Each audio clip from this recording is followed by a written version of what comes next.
Hello everybody, this is a video of 2 of my 3-part series on finding, identifying, and transplanting Elliot's blueberry, Elliot's huckleberry, Elliot's huckleberry, southern huckleberry, swamp huckleberry, mayberry. These are all names associated with the plant.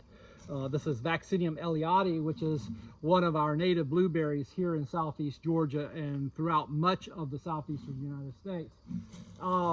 As I mentioned in the previous video, this is a berry that I've been watching for several years. That makes exceptionally good berries. It's near the bank of a lake that I co-own with the rest of my family, on a property I co-own with the rest of my family, and it's near the little walking path that I take to get to a specific fishing spot, which is good during the time of year when huckleberries are bearing fruit or ripening fruit. And the fruit on this particular plant is so good that it's better than any of the plants that are growing in cultivation in my yard. If you ask me, where do you get huckleberry plants? Well, for this particular species, there may be some native nurseries that, scattered throughout the southeastern United States that will carry them, but I don't know of any specific ones. And this is actually the way I know to get them, is to actually go out in the woods, identify them, and collect them. And the identification part is what I covered in the last video, and that's good for southeast Georgia, but be aware the plants that might look like Vaccinium Ellioti might be different further west or further north. So just be aware of that reality. All right, so we have the original plant here, and then we have some smaller plants coming up around it. Here's one. Here's another, and there's about 3 or 4 over there that are smaller still. I have space in my yard for 3 more huckleberry plants. And so I don't have time in the video to show myself digging up 3 bushes, but I will dig up 1 and just show you the process. And then also discuss some of the other things I do as I collect a wild blueberry bush. Mind you, I don't do this all the time. I have in the last, I planted my blueberry orchard 12 years ago, and I have removed far more blueberry bushes of both cultivar species and this native species that I have added. And with the native species, most of the ones I removed were ones that gave inferior fruit, or were just in a bad location, but mostly it was ones that did not produce very good fruit. And that's the thing about wild blueberries, is that if you don't know the fruit quality of that specific plant, you actually know very little about the fruit quality of the plant, other than it's going to taste like a huckleberry, but that could be a really teeny tiny, very sour berry, or it could be a great big, sweet, wonderful berry, such as what this particular plant produces. So I know that this real big one is good, and I think these bigger small ones are good too, if I remember correctly. And they're probably identical. Basically, you have this clump of blueberry bushes, and then there are other blueberry bushes around, but they're of some distance from these. They're like at least 15, 20 feet away. And what this tells me is that this clump here is probably a colony of all the little babies that have come up from the rhizomes or the underground roots of the big central plant.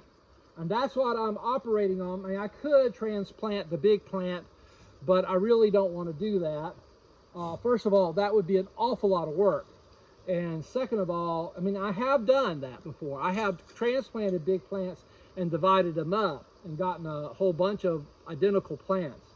But I would rather get these smaller ones.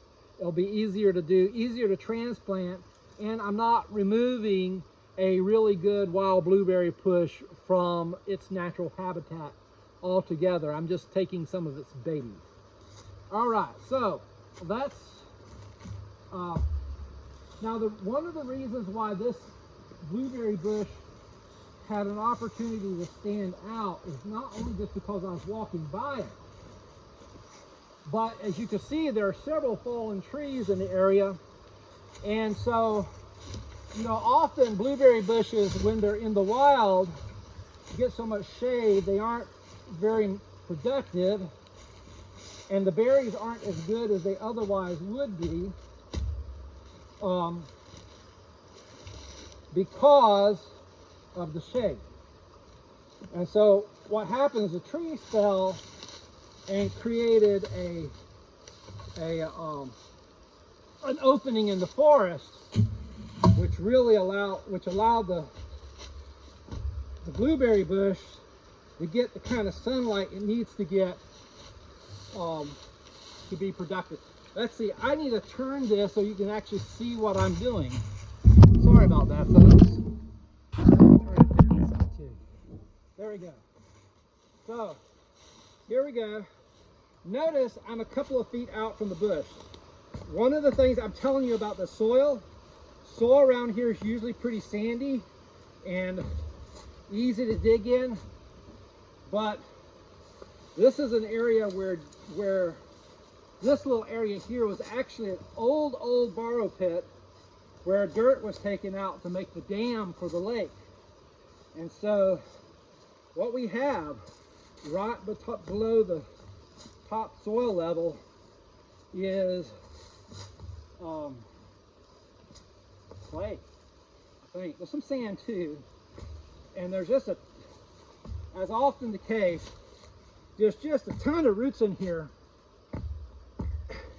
And let me tell you, the roots of a big huckleberry bush that's a lot harder wood to cut with a shovel than the roots of a plum tree. I can tell you that right now. It's hardwood. Hardwood.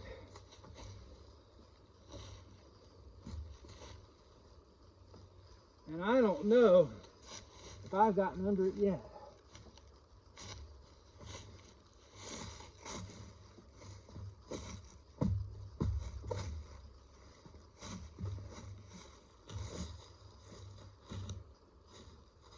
Well, now tons of people are going to ask me, can I collect some huckleberry bushes for them and send them to them? You're seeing right here the reason why I don't. It is a lot of work. It is worth the work if you're collecting them for yourself. But if you're collecting them for someone else to enjoy, you have to pay me for that labor. I'm just saying that right now. This is not easy work at all. Boy, this tree is attached to a big old hard root, and that root's so big that I'm pretty sure that it is attached to this bush. That's a good thing. It's just making it a pain in the butt to dig this up.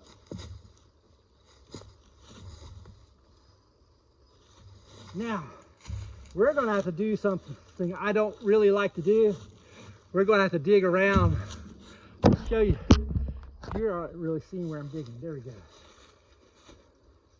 Have to do that. Now, I have never seen a coral snake in these areas. I do know that coral snakes live here. And if there's a way to encounter one in a dangerous way, this would be it, because they do live in the ground. And this is the kind of ground, all right. That was a big old pine root that I cut there. Okay, I think, there you go. I can see what I'm doing a little better and get to it better.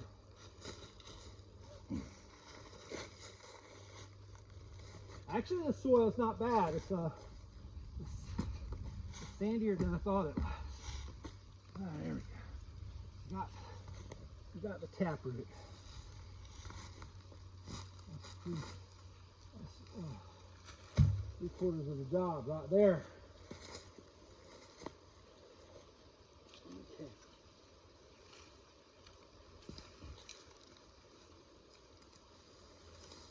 All right. This is what we got. So it had kind of a taproot where it's attached to something bigger, probably attached to the original root of that plant, or maybe where it was attached to yet another plant that's further away, and or could be that they both come from a original plant that was a monster that's just no longer here. Who knows? Now, I only brought loppers with me, so let me show you what I'm going to do. Same thing I do with plum trees is, you know, this was attached to a great big root, and it no longer has that big root to support the tree. So I'm gonna cut it here, and I'm gonna cut it here. See what I did? I just basically cut the top off of it. And this is what I got left. Now the next thing I'm going to do is, I got some buckets over there, and I got a plastic bag, and I'm going to use my pitchfork and take some soil and take some of the leaf litter that was under the original plant to go with the blueberry bush to my yard. Now you might be asking, well, why on earth is he doing this?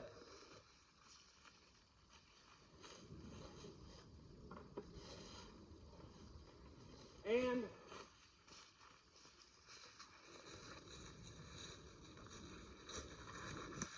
so why would I take the leaf litter and stuff with me from this spot? I want to get the natural mycorrhizal associations to come with me. So and this is just especially important if you don't already have mature huckleberry bushes in your yard. Blueberry bushes don't have root hairs, and so they are very dependent. Now where did I put it? Oh, there we go. So I'm gonna put the root in a plastic bag, and I'm gonna put water in said plastic bag so that they stay wet on the way back to the house. Because I may not get to planting this until tomorrow. And even so, I'm going to make another video today anyway, out here. All right, so that's that. And then the next thing I'm going to do is I'm going to collect leaf litter. And this is the mycorrhizals. This is the fungi. See, the blueberries don't have root hairs. So they are very dependent on soil fungi for their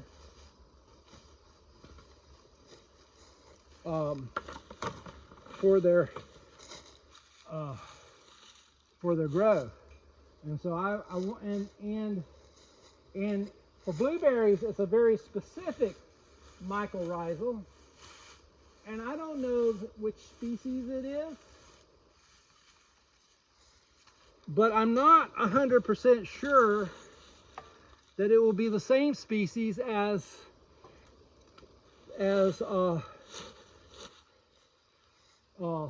help my rabbit eye blueberries grow. I imagine it's the same species, but I don't know that it is.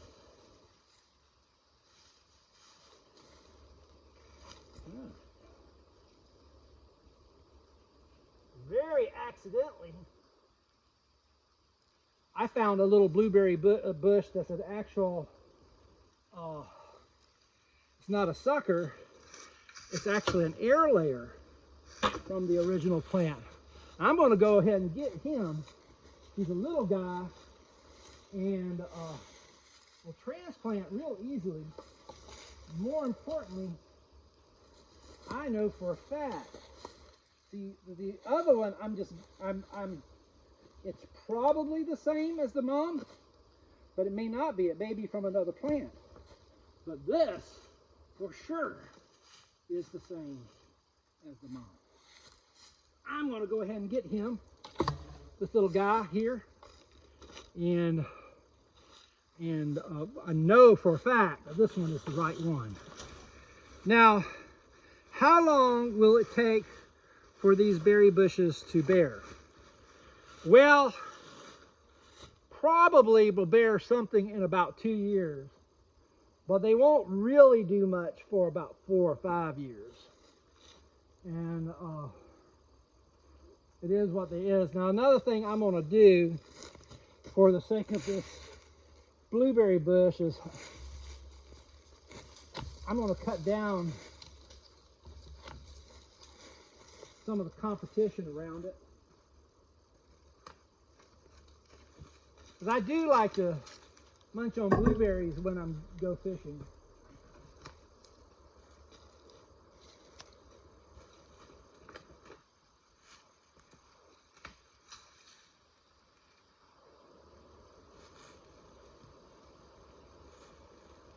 Do I want to prune this plant some?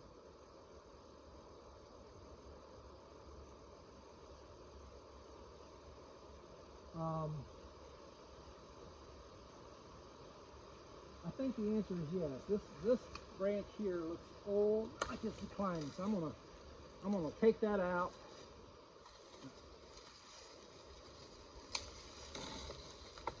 And so that it can get some more sun. That will stimulate it to put out some more branches, new branches, and take advantage of the sunlight.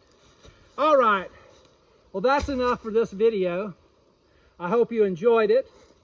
I hope you learned something for collecting blueberry bushes out in the wild to move to your yard.